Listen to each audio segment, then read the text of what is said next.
सब लोगों का धन्यवाद अदा करना चाहता हूँ। मैं चाहता हूँ कि मतलब हम लोगों ने जो युवा नवरत्न अवार्ड फंक्शन किया उसमें हर व्यक्ति ने अपना सहयोग किया। इस तरह का फंक्शन ऐसा नहीं होता है कि कोई एक आदमी कर सकता है, एक आदमी का दिमाग होता है, मगर बहुत सारे लोग जुड़ते हैं, बहुत सारी टीम होती है, तभी ये काम होता है।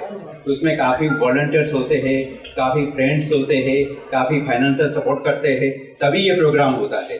तो मैं आज का जो फंक्शन है स्पेशली इन सारे लोगों का थैंक यू बोलने के लिए, धन्यवाद अदा करने के लिए ये फंक्शन रखा गया है।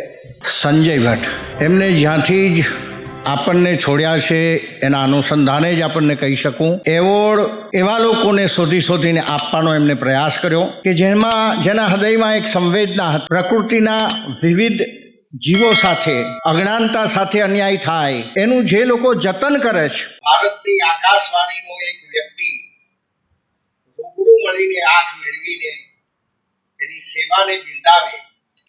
આપ સૌની વચ્ચે યુવા ટેલિવિઝન દ્વારા જે એવોર્ડ દ્વારા લોકોને નવાજવામાં આવ્યા, એ કાર્યક્રમની સફળતાના સોપાન સમાજના કાર્યક્રમમાં ઉપસ્થિત થતા હું આનંદ અને ગર્વની લાગણી અનુભવું છું। પ્રોફેશનમાં મેડિકલના ક્ષેત્રમાં કામ કરું છું।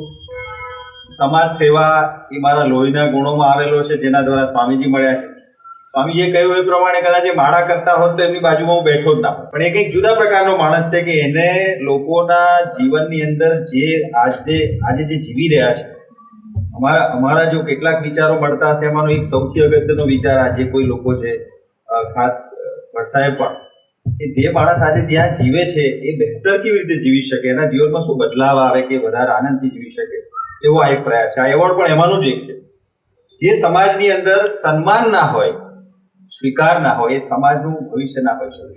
આમ તો કહેવાય છે કે 5 જ દેવો પ્રગટ છે અને પૂજનીય છે, માતૃદેવો ભવ, પિતૃદેવો ભવ, આચાર્ય દેવો ભવ, અતિથિ દેવો ભવ, અને 5મા દેવનું નામ નારેશ્વરના અવધૂતે આપ્યું પરસ્પર દેવો ભવ। જેમ આપણે બીજાને મળીએ છીએ અને સન્માન સ્વામીજી માટે કહી શકાય કે આટલા સરસ મંદિરના પ્રાંગણમાં આવ્યા ત્યારે તમારા એ પગલાં થવાના સંબંધમાં બધાને ખબર થઈ ગઈ છે।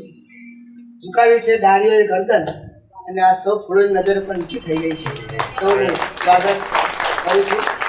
મારું પોતાનું એવું માનવું છે અંદર કે જે આપણે રજૂ કરીએ એ પ્રમાણે આપણું વર્તન બધું રહેવું જોઈએ, એવું મારું પોતાનું અંગત માનવું છે।